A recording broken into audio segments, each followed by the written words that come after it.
Vamos lá então, pessoal. A gente começa a falar sobre antibióticos. É uma das classes de medicamentos que nós, dentistas, a gente mais prescreve. Porque a maioria das doenças nossas são todas de origem bacterianas. A grande maioria. Tem muitas, tem virais, tem fúngicas, enfim. Tem doenças não microbianas. Mas relacionada a micróbios, a micro-organismos, as bactérias, as infecções odontogênicas, elas são disparadas um dos maiores problemas nossos. Quando a gente pensar em doença periodontal, doença cárie, pericoronarites, enfim, todas essas doenças, elas são decorrências de infecções, certo? E aí, a gente sempre fala muito do antibiótico, como que a gente vai prescrever. Eu já gostaria de deixar de antemão aqui um antibiótico melhor que esse aqui, ó, tá?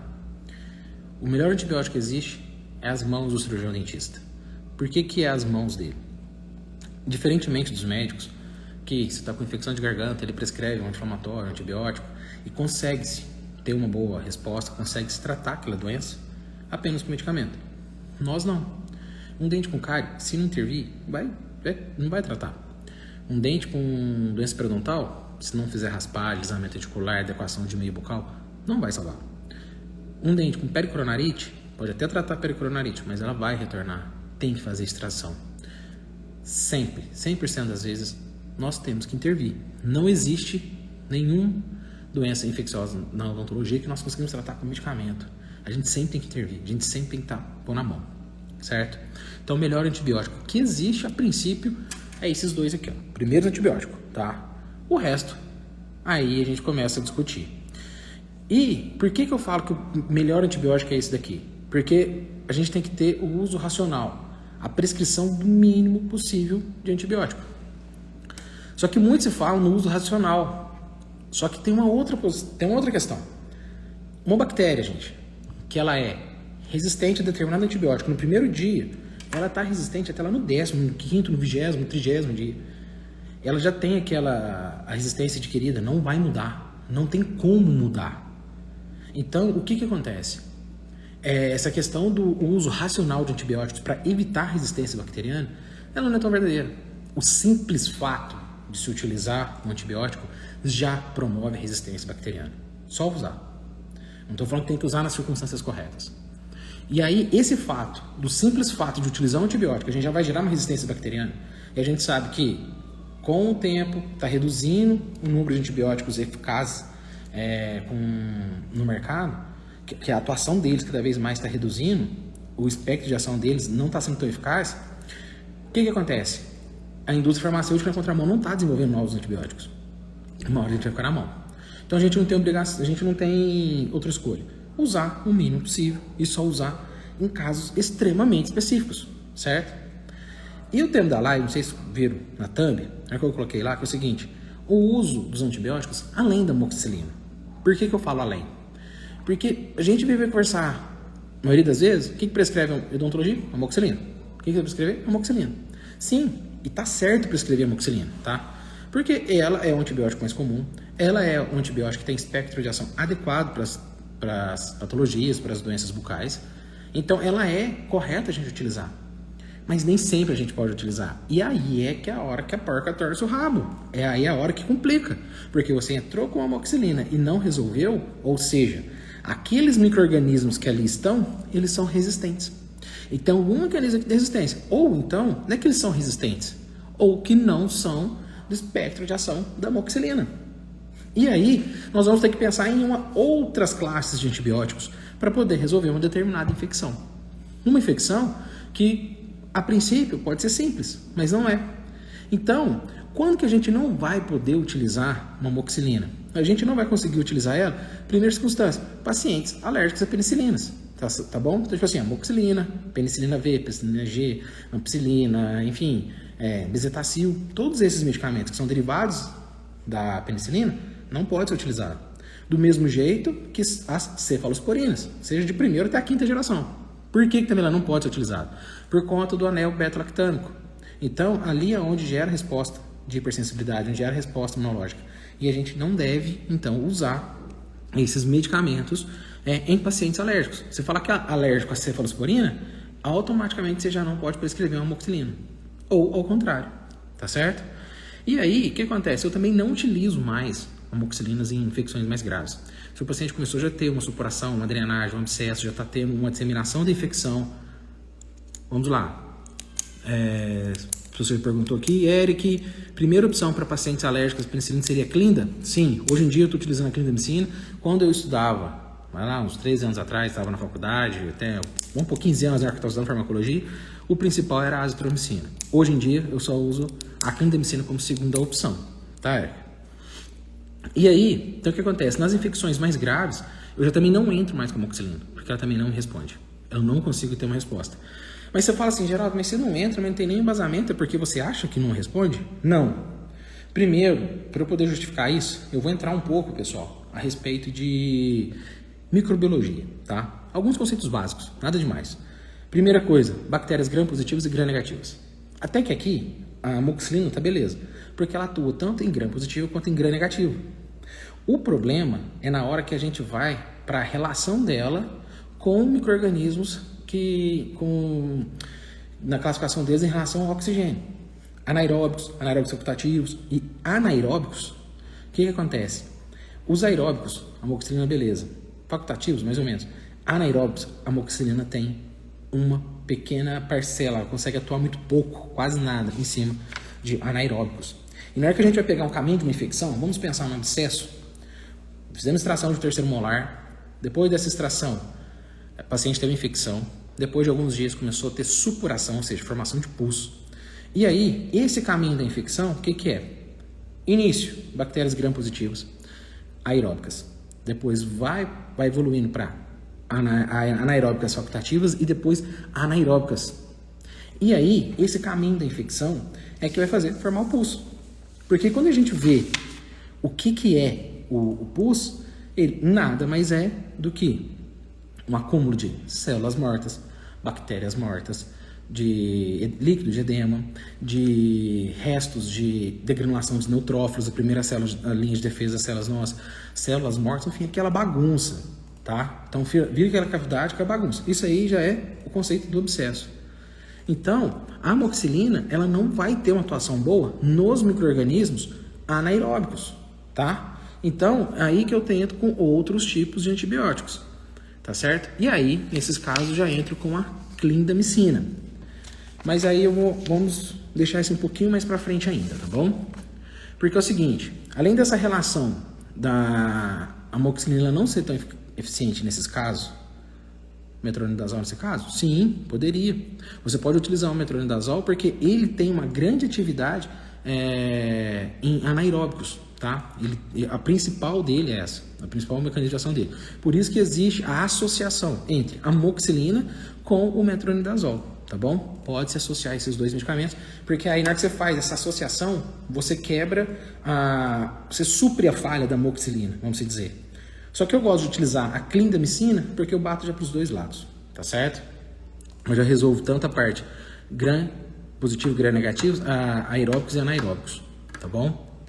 E aí, quando que a gente normalmente vai utilizar os antibióticos em cirurgias?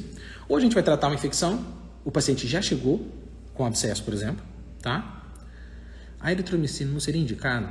Cara, eritromicina, claritromicina, esses antibióticos, eu não vejo eles com bons olhos na odontologia. Eles não têm um campo de atuação tão bom, tá? Pode até usar, mas eles não resolvem tão bem quanto, por exemplo, quando a clindamicina, tá? No caso, a substituição da amoxicilina. Então, a eritromicina, para te falar a verdade, Sueli, acho que eu nunca prescrevi. Nunca vi assim aquele caso que eu falei assim, nossa, vou ter que prescrever com eritromicina. Eritromicina, claritromicina, essa classe que são os macrolíticos, praticamente a gente não utiliza. O que eu utilizava ali de vez em quando era a azitromicina. Mesmo assim, já nem estou usando mais. E aí, a outra possibilidade em relação, ao invés de tratar a infecção que ela já vem, já está instalada, vai ser quando nós vamos prevenir uma infecção. Ou seja, quando o paciente ele apresenta algumas características que tendem a desenvolver essa infecção. E quanto seria essas características, certo? A gente vai ter várias delas. Mas aí, quando a gente vai tratar os casos mais leves de alguma infecção, vamos pensar assim, uma pulpite que não está tendo comprometimento sistêmico, uma infecção que está mais localizada, ali eu uso amoxicilina, tá? Quando está uma coisa bem mais sucinta, bem mais reservada. Quando começa a espalhar ou ganhar grandes dimensões, abscessos, ou disseminar, o paciente apresentar febre, o paciente apresentar linfadenopatia, tá certo? Aí a gente já vê uma situação de uma disseminação da infecção.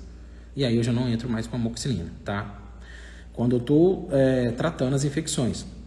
Nos casos mais graves, já falei, eu uso a clindamicina. E por que eu uso ela ainda? Não só a relação dos micro-organismos, igual eu já falei, que ela vai atuar tanto em gram positivo quanto gram negativo, aeróbicos e anaeróbicos, ela ainda tem ela consegue ter uma perfusão muito grande dentro do abscesso. Ela consegue chegar na concentração lá dentro. Vamos imaginar o seguinte, pensa comigo, ó, eu não falei que o abscesso, ele é o pus em si, certo? Que é aquela cavidade que vai ser formada com líquido, né? Normalmente é soro nosso, normal, com restos de células nossas mortas, restos de degranulação de neutrófilos, bactérias mortas, enfim, aquela bagunça toda.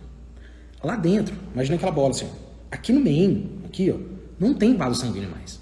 Então, um antibiótico bom é aquele que, mesmo não tendo vaso sanguíneo, ele consegue se difundir para matar o máximo possível de micro-organismos. No caso da clindamicina, ela não vai matar, mas ela vai ter uma boa atuação e vai controlar isso pra gente.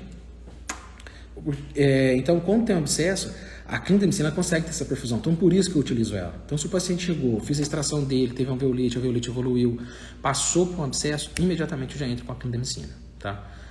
Eu já interrompo, falo assim ao paciente, ó, pode parar agora com a amoxicilina, e passa agora a tomar a clindamicina. Só que é por conta do campo de atuação da clindamicina, tanto para aeróbicos quanto anaeróbicos. Mas, sempre tem o mais, né? A clindamicina, a gente tem que tomar cuidado com um efeito colateral dela, que é a colite pseudomembranosa. O paciente começou a relatar que está tendo problemas intestinais, você já interrompe, tá bom? Porque é um efeito bem desagradável para o paciente. Todo antibiótico vai gerar um efeito gastrointestinal em qualquer um, porque ele vai matar as bactérias da infecção e vai matar as bactérias da microbiota. Isso aí não tem jeito, vai matar. Então, o paciente ele vai ter problemas intestinais em decorrência do simples uso do antibiótico. O antibiótico não sabe qual bactéria que a gente quer que ele mata. Ele vai matar tudo que está para reta. Agora, a clindamicina tem a formação da colite pseudomembranosa, tá certo? Que aí já é uma seleção de micro-organismos no intestino e aí é mais complicado. Então, é bom, se começou a ter problemas ali intestinais com a clindamicina, eu interrompo também a antibiótico terapia e vão passar por umas outras classes de antibióticos, tá certo? Aí vamos lá, agora a gente já passou o seguinte, ó, a amoxicilina já não estava sendo tão bem utilizada, eu já não preconizava ela. A clindamicina não segurou ou teve episódio de colite pseudomembranosa. E agora, o que eu vou fazer? Tá, eu, nesses casos, normalmente, eu vou entrar com levofloxacino, tá bom? Que é uma quinolona. Ele é um antibiótico das últimas opções que nós vamos ter, tá certo? Prescrevi raramente. Foi raras as vezes que eu precisei prescrever, tá certo? Que vai ser o levofloxacino, 500mg, um comprimido, ao dia durante 7 dias. Simples. Aí sim, elas vão ter uma resolução muito boa, tá? Normalmente eu nunca passou disso aqui. Olha que eu já tive paciente com abscesso infraorbital, paciente com abscesso submandibular, sublingual. Nenhum deles evoluiu para um abscesso para comprometer vias aéreas ou que eu precisasse encaminhar para um atendimento hospitalar, tá? Então, graças a Deus, aqui eu resolvi. Na pior das hipóteses, aqui a gente conseguiu ter uma resolução. Além do que o Eric falou ali, do uso do metronidazol, tem uma outra classe de antibiótico que a gente pode pensar em utilizar, principalmente para micro-organismos gram-negativos, tá? Que é a doxiciclina, que é uma tetraciclina. Muito boa, principalmente para doença periodontal. Então, tanto é que tem o Flagyl, que é o gel, que pode ser utilizado no doença periodontal. Tem gente que utiliza também no tratamento de periimplantite e tem um efeito muito bom, tá? Só que normalmente também tem efeitos colaterais mais graves, o paciente não pode tomar com leite, então, enfim, eu prefiro evitar a doxiciclina. E ela tem uma atuação que eu já vi alguns colegas utilizar também, não sei se vocês já viram, se alguém até às vezes usa, colocar a doxiciclina no leito, na perfuração do implante, tá?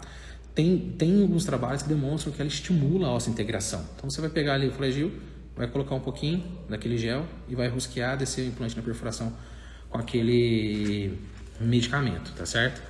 A doxiciclina tem uma boa atuação nesse contexto aí, tá? Ela você pode prescrever ela 200 mg na primeira dose ou 100 mg de 12 em 12 horas no primeiro dia e depois você vai manter ela um comprimido de 100 mg ao dia até uns 7 dias e o ideal é que eles falam pelo menos 24 a 48 horas após remissão dos sintomas. Aliviou os sintomas, aí a gente já pode estar parando com a clindamicina, tá certo?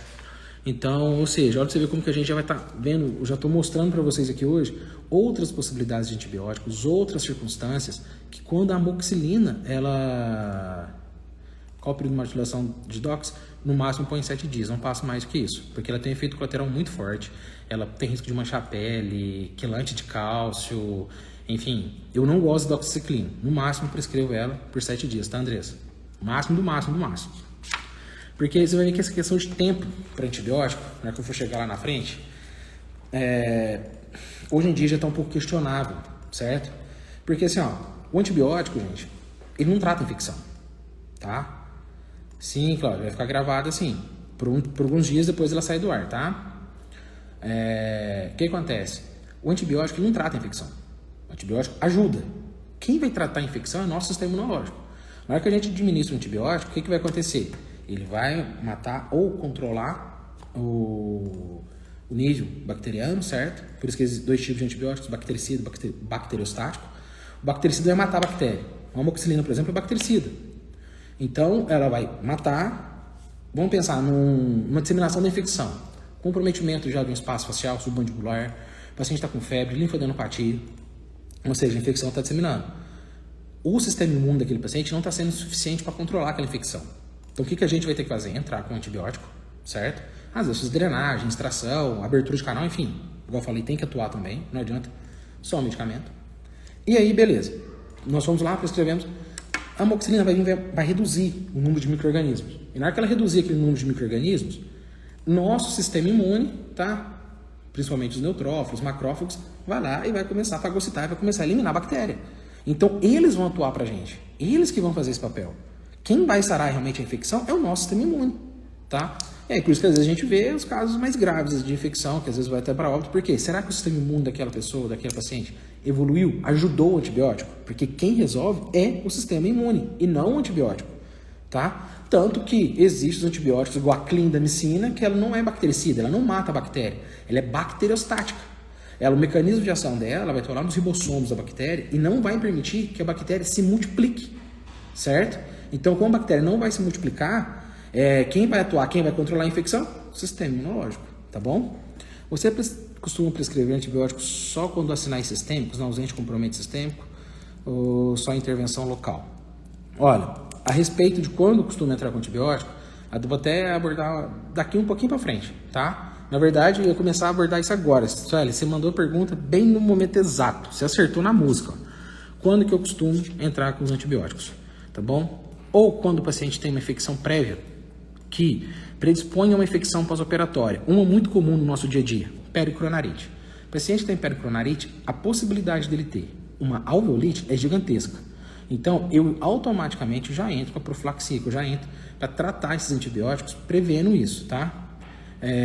Outra possibilidade seria quando tem um traumatismo. O traumatismo peraí, só um minuto. Acho que eu entendi a pergunta da Suelen errada. Aqui, ó. Você costuma prescrever antibiótico só quando há sinais sistêmicos? Na ausência de comprometimento sistêmico, só intervenção local? Sim, perfeitamente. A gente deve evitar, vamos pensar o seguinte, um abscesso com a fístula endodôntica. A gente não deve prescrever antibiótico para aquela, certo? Se estiver só controlado ali, fazer abertura, medicação intracanal. Por exemplo, uma pericoronarite. Se na pericoronarite o paciente não tem linfadenopatia, febre, por conta da infecção da pericoronarite, eu não entro com antibiótico. Eu vou tratar ali com irrigação, certo? E simples. Depois, quando tratou a pericoronarite, irrigação, eu costumo utilizar água oxigenada, tá bom? Na verdade, soro para limpar. Água oxigenada. Por que da água oxigenada?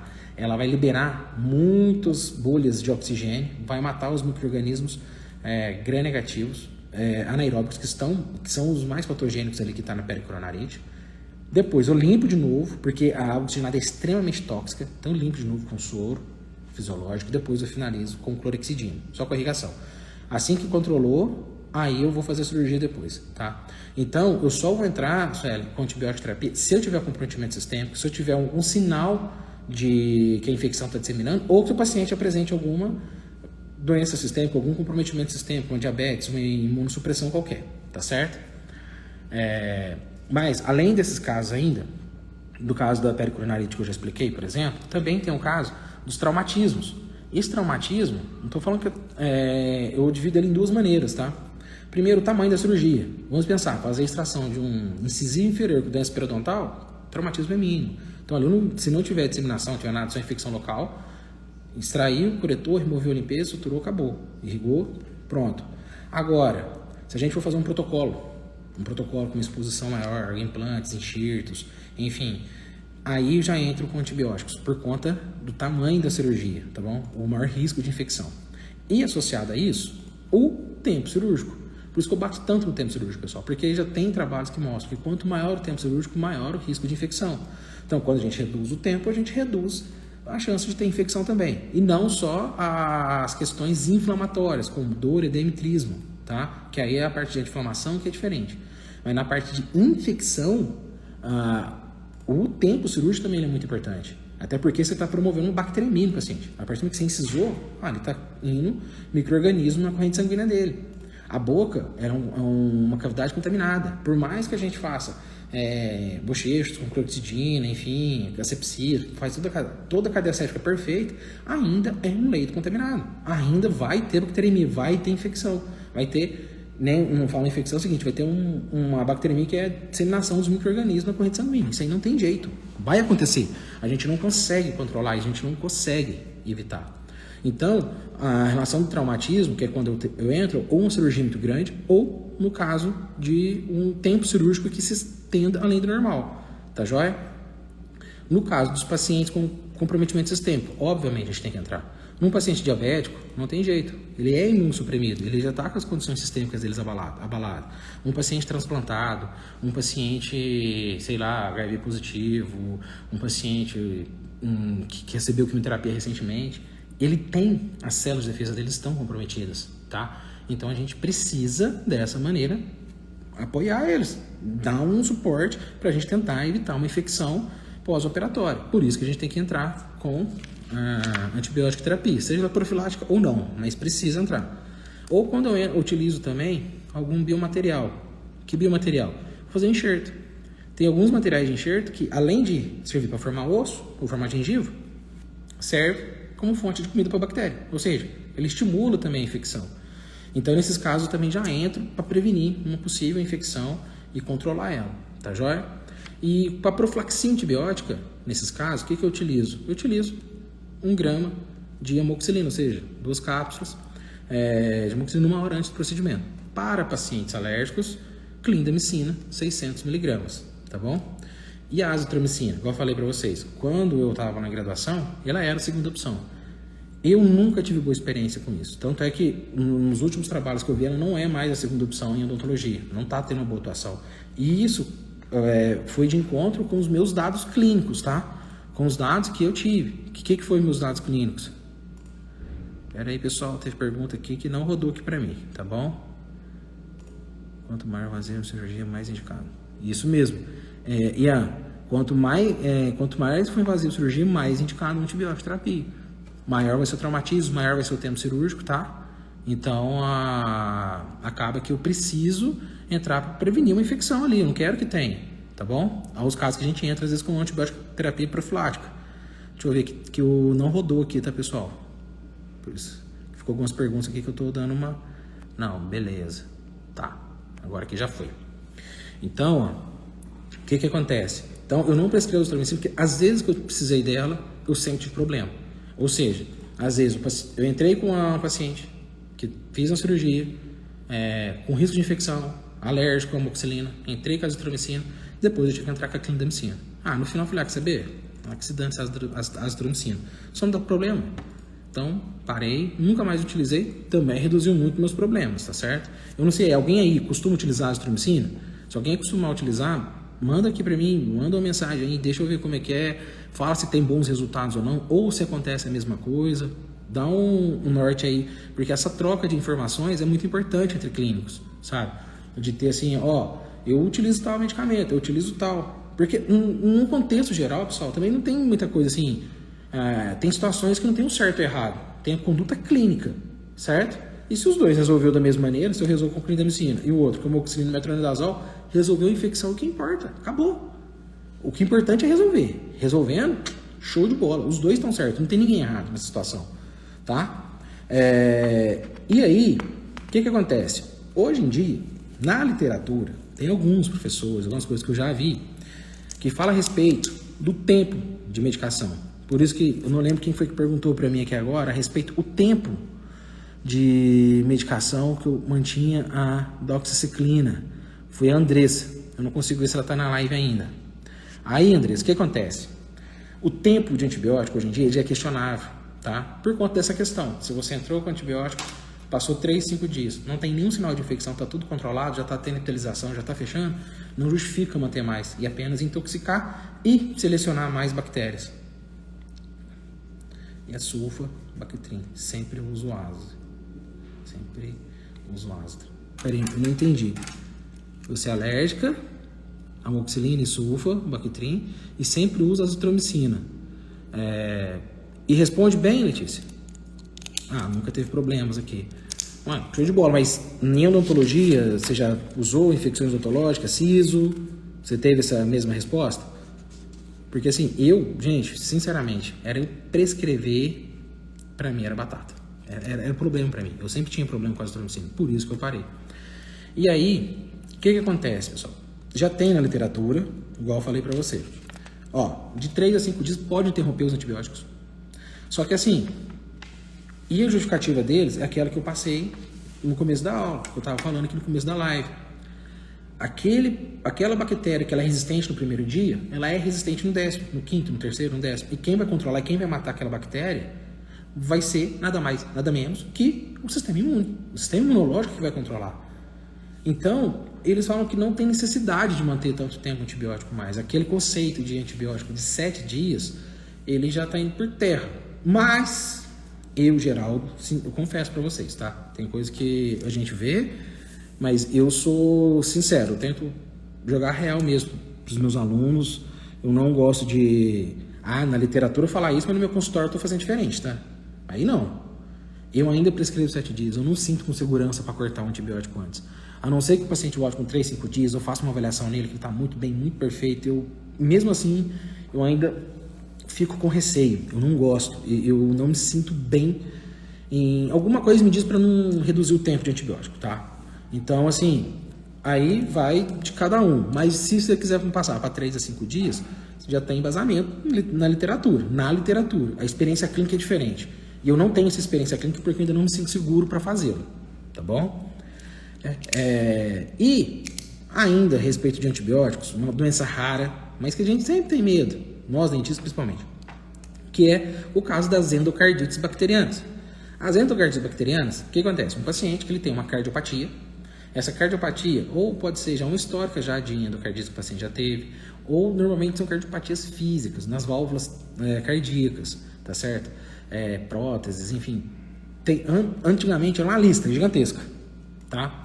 Hoje em dia, na Associação Europeia, é pequenininho, já está reduzindo.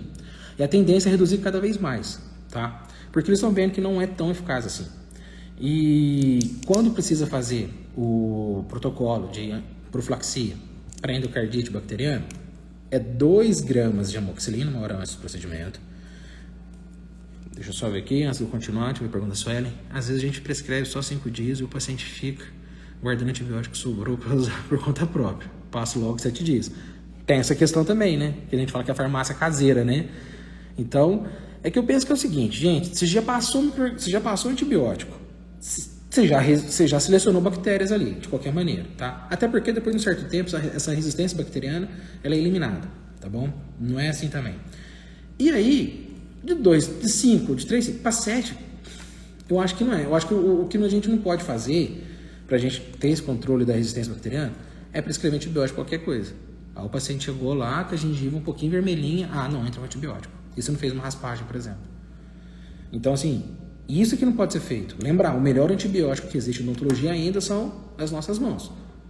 Depois vem o antibiótico como tratamento coadjuvante, para colaborar, para contribuir. Então, assim, a gente prescrevendo, reduzindo o número de prescrições nossas, a gente já está fazendo nosso papel. Pelo menos é a minha opinião, tá?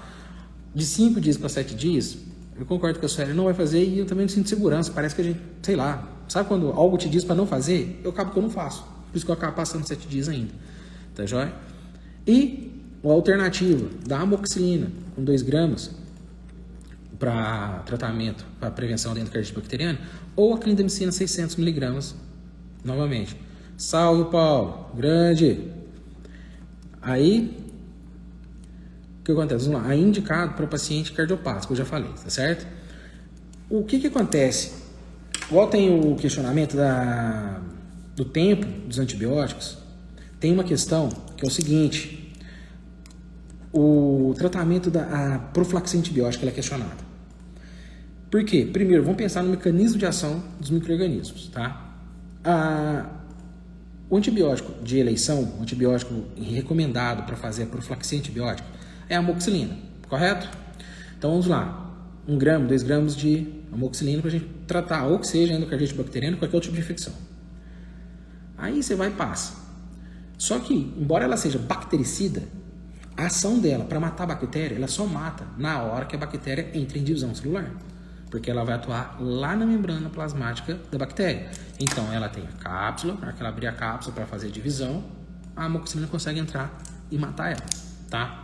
Ou seja, se a bactéria, a gente fez cirurgia, a gente incisou, tá? Ela caiu na corrente sanguínea. Vamos pensar no endocardite bacteriano? Ela foi lá e chegou no coração. Tá alojado aqui agora no coração, tá bom? Peraí, aqui, coração de cá, que eu tô olhando na frente e fica espelhado. E tá aqui no meu coração. Só que se ela não entrar em divisão celular, ela vai ficar lá. Tá entendendo? O antibiótico não vai matar ela. E aí, se a gente for parar para pensar, que se o paciente for alérgico à amoxicilina, então a gente entrar com a clindamicina, que ele é bacteriostático, ele também não mata a bactéria. Ele apenas segura, ele apenas controla o crescimento, ele inibe o crescimento bacteriano. Mais uma vez, se ela não entrar em divisão, se ela passar pelo sistema imune, se passar o tempo de efeito antibiótico que ela tiver lá, ela vai desenvolver do mesmo jeito. Então, o que acontece? Eles questionam essa relação, os mecanismos de ação, tá? Com a necessidade da divisão celular bacteriana. Se ela não entrar em divisão, se ela não se multiplicar, a bactéria vai morrer. Ela vai ficar lá quietinha, mas ela vai ficar lá. Então, questiona-se a utilização, então, da profilaxia antibiótica ou não, tá joia? E aí, a gente ainda tem uma outra questão, que é para eu estar encerrando, é que quando a gente vai pensar nas vias aéreas superiores, tá? Que a amoxicilina, vamos pensar em cirurgias relacionadas a seio maxilar, comunicações buccinusais, fístulas buccinusais, que aí a gente vai ter bactérias que já são penicilina resistentes, tá? Então, aí nesses casos a gente tem que entrar ainda com a amoxicilina associada com clavulanato, tá bom? 500 miligramas ou 875 com 125 de clavulanato, mas mantém a posologia de 8 em 8 ou 12 em 12. Aí vai a escolha profissional, tá certo? Que aí é quando às vezes eu entro com a amoxicilina com clavulanato. Fora isso, não entra só mesmo a parte de... como se diz? As minhas prescrições seguem mais ou menos essa linha de raciocínio que eu já mostrei aqui por hoje. E aí, pessoal, seguinte, como sempre de praxe, né? Eu monto aqui um esqueminha, os meus esqueminhas assim, ó, são todos simprão mesmo, um papel, caneta, precisa ir olhando aqui de vez em quando. Do que eu montei para hoje, é que eu já terminei para conversar um pouco a respeito de antibioterapia, acho que é um tema muito interessante. E se tiver alguma dúvida, já teve alguns aqui que me mandaram no meio da live, eu já fui respondendo. Se ficou alguma pergunta aqui, me perdoe que teve uma hora que não rodou, ficou travado aqui. Manda de novo para mim. E se tiver alguma outra pergunta, pode mandar, que a gente vai conversando. Se eu não souber responder, a gente dá um Google, procura o que é, tá certo? Mas é bom a gente pensar nessa questão da antibiótico terapia, porque, embora eu já falei que o melhor antibiótico que tem são as nossas mãos, né? Ainda tem coisa que não tem jeito. Tem coisa que a gente precisa deles para nos ajudar no dia a dia, e algumas intervenções que são bem mais complicadas. E aí, pessoal, tem alguma dúvida? algum questionamento aí, utiliza algum outro protocolo medicamentoso, tem alguma coisa diferente que usa aqui da mim para a gente poder discutir. Igual tem gente que perguntou para mim a respeito do metronidazol, que é um antibiótico que eu prescrevo muito pouco. Acho que foi o Eric, se não me engano, que perguntou para mim a respeito do metronidazol. Eu utilizo pouco, mas tem uma indicação bem legal, sim. Ele é uma boa opção. Perguntaram da doxiciclina, que eu também falei.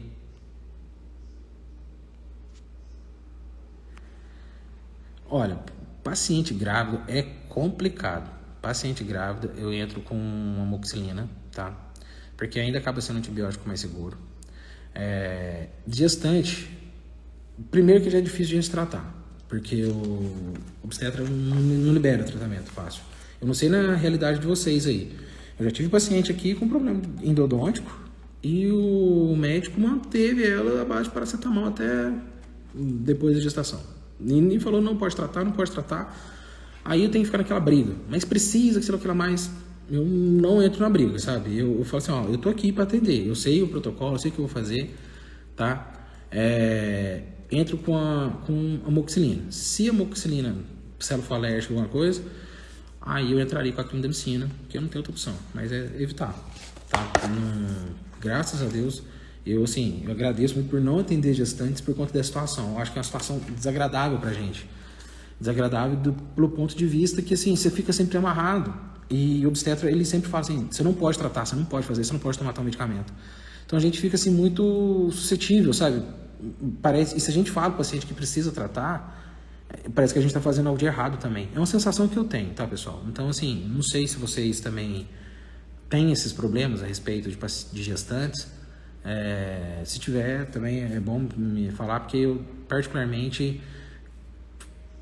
Olha, faz muito tempo que eu não atendo a gestante, até para te falar. A última que eu atendi é uma paciente minha de longa data, tá agendada comigo semana que vem, por exemplo, e ela teve um pulpite e o médico não deixou tratar. Falou, você não pode tratar.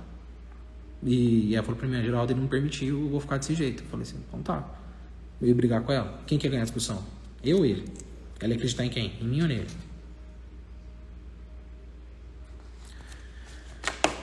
Quais casos que eu uso? Normalmente em seio maxilar, tá? Porque que envolve alguma coisa com o seio maxilar. Porque no seio maxilar tem o Streptococcus aureus, nas vias aéreas como um todo. E lá eles são resistentes, eles produzem a penicilinase, que é uma enzima que torna ela resistente à ação da penicilina. Então, por isso que a gente tem que associar com o clavulanato, que o clavulanato vai inibir a ação da penicilinase e aí a penicilina vai conseguir fazer o efeito dela e eliminar a bactéria. Então, sempre que envolve, vamos supor, seio maxilar, infecção, se eu fiz paciente com sinusite, após uma extração, deu uma comunicação, infeccionou, ou fístula, aí eu já entro com amoxicilina com clavulanato. Fora isso, eu não costumo prescrever, tá? Aí, ou é amoxicilina, ou já vai para as outras classes de antibióticos, igual eu falei agora há pouco, tá bom? Mas a amoxicilina com clavulanato eu restringo a essa situação, relacionada a seio maxilar. Show! Perfeito, Amanda? Andressa, e aí, você também costuma ter problema com grávidas? O que você costuma prescrever? Como que é? Me conta um pouco aí. Porque eu preciso também eu gosto de aprender também, viu, pessoal? Sempre que vocês tiverem alguma coisa aí, pode me mandar. Belezeira, pessoal? E aí, Gabriel? Saindo notícia que trabalha comigo na clínica. Parabéns. Vamos lá. Deixa eu ver aqui.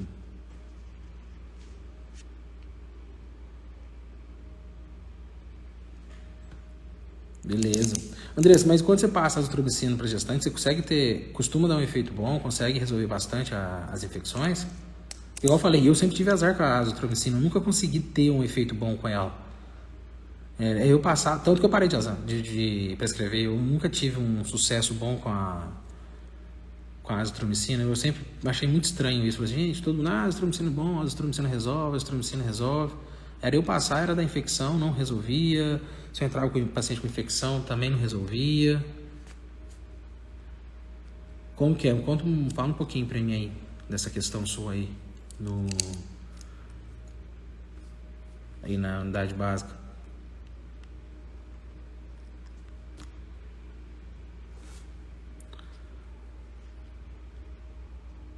E aí, pessoal, se mais alguém tiver também alguma dúvida, alguma coisa, pode mandando aí, viu? Quiser conversar, igual o André está mandando aqui, pra gente poder dialogar, trocar umas ideias.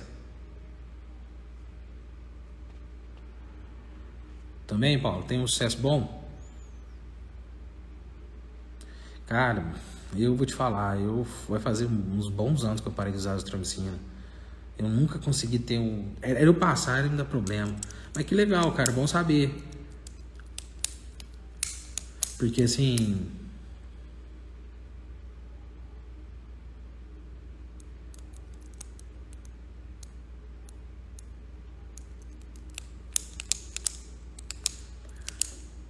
Então, é pra você ver, André, então geralmente as voltas, na maioria, já tem data necrose pulpar. Entendi. Então você já chega lá, só controla um pouco a infecção, depois você já vai, já faz, encaminha para endo, já faz a endo, já começa ali, né? Em caso de pulpite. Entendi. Então de certo ponto ajuda aí. Elas chegam lá com chegam em caso de pulpite, você tratou, controlou a infecção, ajudou, resolveu o problema para ela. Em caso de infecção persistente, qual protocolo você usa? Gabriel, eu sempre começo, normalmente a gente utiliza muito na odontologia, né? O método nosso de seleção de antibióticos, eles falam que é um método empírico. Ou seja, a gente começa com antibiótico mais fraco, vamos dizer, igual a amoxicilina, e vai elevando, né? E vai aumentando. Não é habitual nosso a gente realizar o antibiograma, né? O antibiograma, sim, ele seria o exame adequado. Mas se a gente pensar, igual, por exemplo, aqui no caso, me perguntar aqui no caso, uma pericoronarite aguda, ou seja, tá aquela pericoronarite, está infeccionado, está doendo. A gente pegar, coletar aquele material, mandar para o laboratório, fazer o meio de cultura, para ver o antibiótico adequado, para depois a gente medicar o paciente, não dá, a gente não tem esse tempo, a gente tem que resolver rápido. Então, amoxicilina, clindamicina, levofloxacino, se daí não resolveu, aí a gente já começa a pensar em encaminhar esse paciente, alguma coisa do tipo. Em pericoronarite aguda, você trata com amoxicilina e metronidazol? Sim, pericoronarite aguda é muito bom essa... Eu não costumo ter muito caso de pericoronarite aguda, tá? Mas quando eu tenho, eu passo sim amoxicilina com metronidazol. Eu não gosto da doxiciclina, eu acho que ela tem um efeito colateral muito forte. Embora, às vezes que eu utilizei, deu um efeito até melhor. Resolve, parece que volta no outro dia e não tem quase nada. Até por conta do espectro de ação. Você vai pegar o espectro de ação da doxiciclina, fusobactério, actinomyces, enfim, todas aquelas bactérias presentes ali na doença periodontal, principalmente as mais patogênicas, as mais virulentas, ela atua muito bem contra elas. Mas, em contrapartida, eu acho que os efeitos colaterais dela arrebentam o paciente. E aí, por conta disso, quando tem esses casos de pericoronarite aguda, aí sim eu entro com amoxicilina com metronidazol, tá? Eu gosto dessa associação nessas circunstâncias. Fora isso, é a clindamicina, tá bom? Precisou, gente, de infecção óssea, paciente está com veolite, abscessos, aí eu já começo em tudo para clindamicina, porque sem brincadeira, 2 dias. Eu prescrever amoxicilina, 2 dias, que aí quando acontece, eu já fico em contato, já fico no pé do paciente, e aí, se melhorou? E aí, como que você tá? E aí? E aí? Eu vou conversando, 2 dias. No primeiro dia, Geraldo, não está doendo mais, já está controlado. Segundo dia, Geraldo, tem mais nada, está perfeito. O abscesso já está cedendo, já está quase tudo tranquilo. Então, acaba que por isso que o meu sucesso com a clindamicina nos casos de infecções é muito bom. Eu não consigo não prescrever e passar para outro antibiótico por conta da experiência clínica que eu tenho, certo? É igual eu falei para vocês, vocês viram que eu detesto a azitromicina, não prescrevo a azitromicina. Por quê? Porque para mim não dá certo, eu prescrevo e dá errado, não funciona. Mas o Paulo, por exemplo, é um aluno de cirurgia 4 em 1. Ele não é a primeira vez que ele ouviu falar isso. Eu não gosto de azitromicina. Beleza. Quem gosta, dá sucesso, dá certo, gente. Beleza. Fala exatamente. Primeiro, amoxicilina resistente contra metronidazol ou clindamicina. É isso daí, ó. Então, o que acontece? Tá certo, não tem errado. Tem a tua conduta clínica. Se a tua experiência clínica manda sair por ali, beleza. A minha, eu levo para outro lado, show de bola também. Isso que eu acho que é interessante. É importante essa troca aqui, sabe? De informação. O que você acha do uso tópico do metronidazol? Olha, o uso tópico dele, eu não vejo grande vantagem. Geraldo, mas se eu passar ele, vai fazer efeito? Óbvio que vai. Certo? Você vai matar grande parte das bactérias ali, principalmente o recomendável na doença periodontal, certo? Gente, vai atuar, vai matar a bactéria, vai ajudar. Só que Se a gente fizer uma raspagem, um alisamento radicular, nossas mãos atuar, vai ser mais efetivo. É por isso, certo? Então, eu normalmente não prescrevo metronidazol de uso tópico. Mas, tem indicação? Tem. Tem periodontista que gosta? Gosta. Vai lá, passa o metronidazol, dá uma resposta. Vai ter resposta. Não tem como não ter. Vai melhorar. Às vezes, gosto de fazer isso para ter um sangramento menor na hora da raspagem. Começa hoje, no outro dia vai fazer. Então, assim, é bom. Tem aplicabilidade. É eu que apenas não gosto de utilizar, até por conta, como eu falei, a gente tem que utilizar o mínimo possível, a gente tem que evitar a utilização dos antibióticos, a gente tem que reduzir a utilização deles. Se a gente for pensar, para quase todas as periodontites que a gente encontrar, a gente prescrever, nossa senhora, vai prescrever metronidazol quase que 50% da população, acima de 40 anos, vai ter que tomar. Pelo menos é uma realidade assim, do meu consultório. Não sei de vocês aí, pessoal. Porque, Andressa, é lá na unidade básica você também costuma utilizar? Dá um resultado bom também?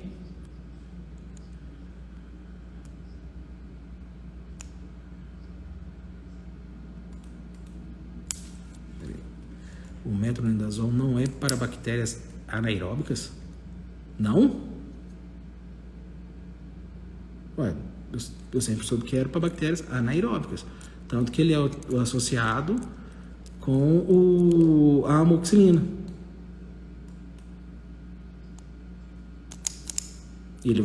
Mas também vai ter relação com a resistência. Essa daí eu vou ver a respeito do metronidazol, se não é para bactérias anaeróbicas. Vou dar uma procurada, viu? Eu não consegui. Laco Favale? Deixa eu ver. Lucas, computador, tá ligado aí? Deixa eu dar um Google aqui, pessoal. Vamos ver como que tá a respeito do metronidazol. Que agora eu fiquei na dúvida também.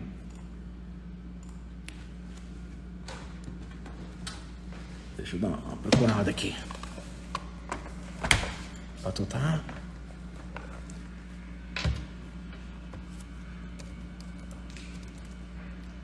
Metronidazol. Espera aí. Ah, sim, entendi. Em odontologia hospitalar e UTI paciente acamado não tem experiência, então eu não sei se metronidazol.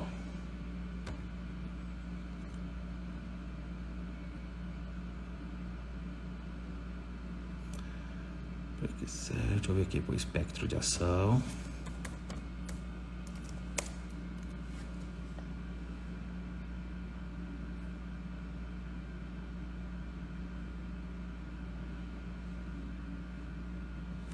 Ah, tá. Então ele é anaeróbico. Tá, não. Tá, eu não entendi, ó. Ele é, então o que eu falei tá certo, no caso. Ele é uma bactéria anaeróbica, mas não usa para resistência bacteriana. Você fala que não utiliza ele para evitar a resistência bacteriana, é isso? Entendi a pergunta agora?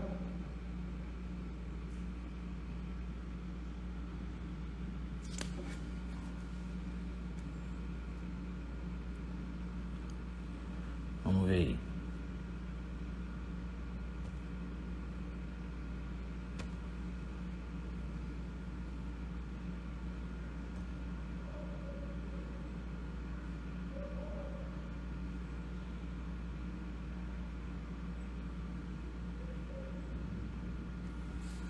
Ah, tá. Não foi igual eu comentei com a Andressa, certo? Ele tem aspecto de ação para bactérias anaeróbicas, que é onde por isso que ele é associado com a amoxicilina.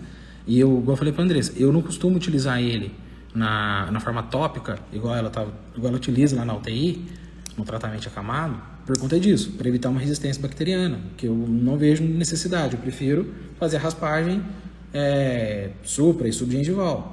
Mas, agora no caso dela, que ela falou assim, que ela utiliza muito lá nos pacientes acamados na UTI. Eu não tenho experiência com isso. O pouco que eu já vi sobre odontologia hospitalar é que eles falam que os pacientes acamados, se não me engano, até os intubados, é que tendem a ter uma infecção por conta da cavidade bucal, uma coisa assim. Mas eu não tenho certeza, não é da minha área, não conheço nada de odontologia hospitalar, para falar a verdade, de tratamento de paciente na UTI. Então, Mas eu não recomendo a utilização dele para causar qualquer antibiótico. A gente não deve ficar utilizando ele à toa para evitar uma resistência bacteriana. A gente não tem que ter dó de prescrever, eu acho que não precisa, mas também prescrever só por prescrever eu não acho viável, certo?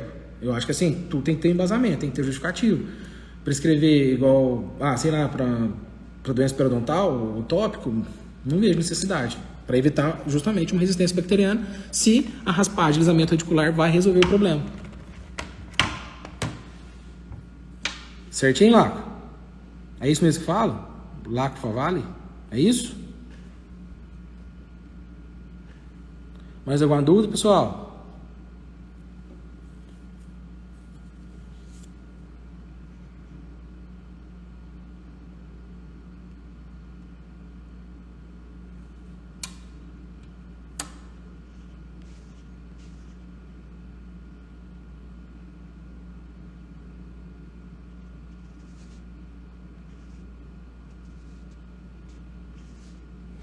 E aí?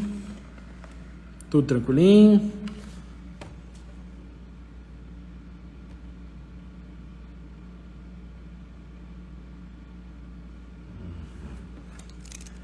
%100% então? Aí, ó, seguinte, a turma que chegou aqui já pro final, no final aqui da live, depois ela fica gravada, tá, pessoal? Aí vocês podem entrar depois, assistir, ela fica lá no Instagram. Terminando aqui, eu já vou compartilhar ela, aí pode assistir ela depois na íntegra, tranquilo. Só vale a pena assistir, tá bom? Pra poder ter uma relação. Opa, valeu, Samuel.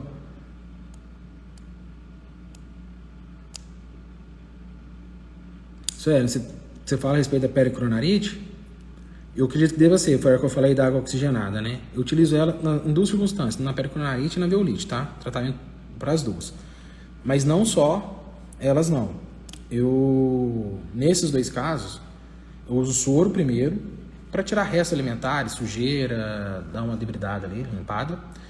Depois eu venho com a água oxigenada, deixo a água oxigenada soltar bastante bolha, soltar bastante oxigênio. Vou deixando soltar e vou irrigando.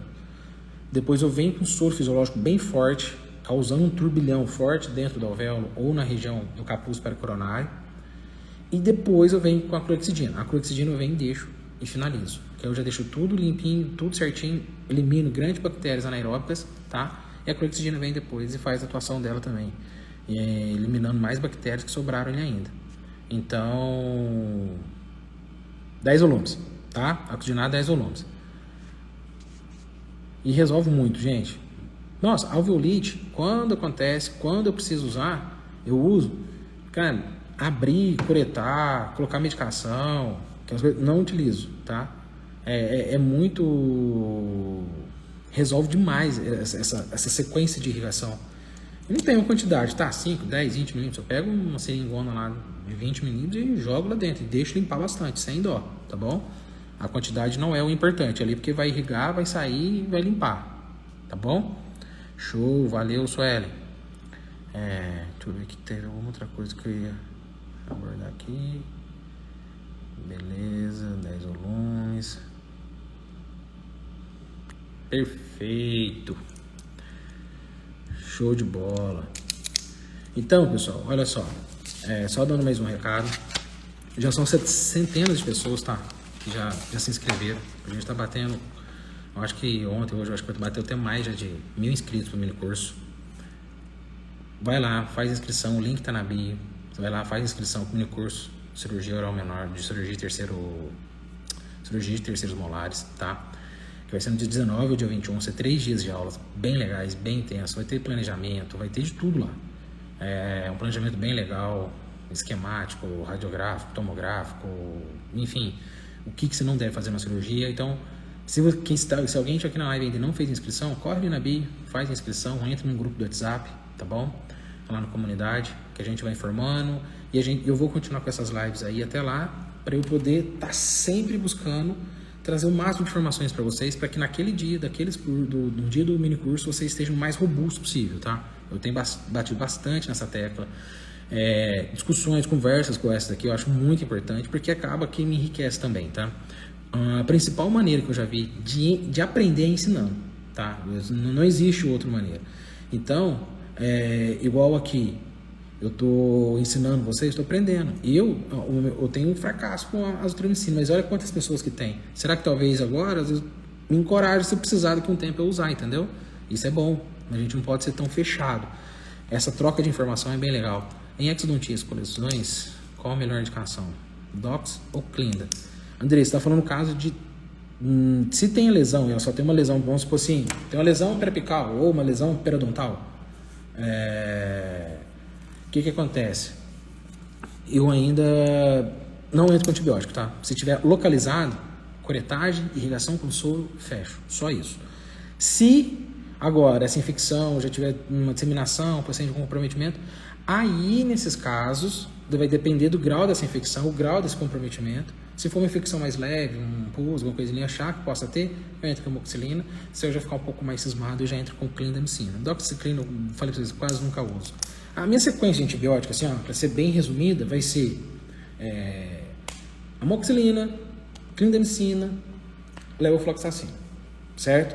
É uma sequência que a gente vai do menor para o mais potente. Normalmente eu paro na clínica, graças a Deus, espero nunca usei uma vez ou outra a levofloxacina, espero não ter que usar não, porque isso pra gente não vale a pena. Lá com a tô vendo com a equipe se a gente vai liberar certificado, tá? Tem um turno que tá pedindo aí, vou ver como funciona essa parte, a gente tá pensando, mas tem possibilidade sim, só não posso te garantir ainda, tá bom? A gente está estudando essa questão. E aí, pessoal, mais uma dúvida? Que é o seguinte, se tiver já manda aqui pra mim, porque a live falta 1 minuto e 50, que o Instagram tá me avisando aqui. Porque aí, se às vezes não tiver nenhuma dúvida nem nada, a gente já encerra por aqui, tá bom? Quem entrou por último, igual a doutora Ana Carolina, pode depois assistir, que vai ficar no salva, tá? Faz a inscrição lá do mini curso. A intenção vou ver se eu consigo emitir o certificado, tá bom? Levo pode paciente alérgico? Se for, levo não. Agora, se for a amoxicilina, aí pode, porque ele é de outra classe. Ele não é uma cefalosporina, ele é uma quinolona. Então, não tem infecção cruzada, vamos dizer. Porque eu não tenho anel beta-lactâmico. O anel beta-lactâmico está presente tanto nas penicilinas quanto nas cefalosporinas, tá bom? E nas quinolonas não tem. Então, é outra classe de medicamento, não vai ter essa interação de alergia. Certinho, pessoal?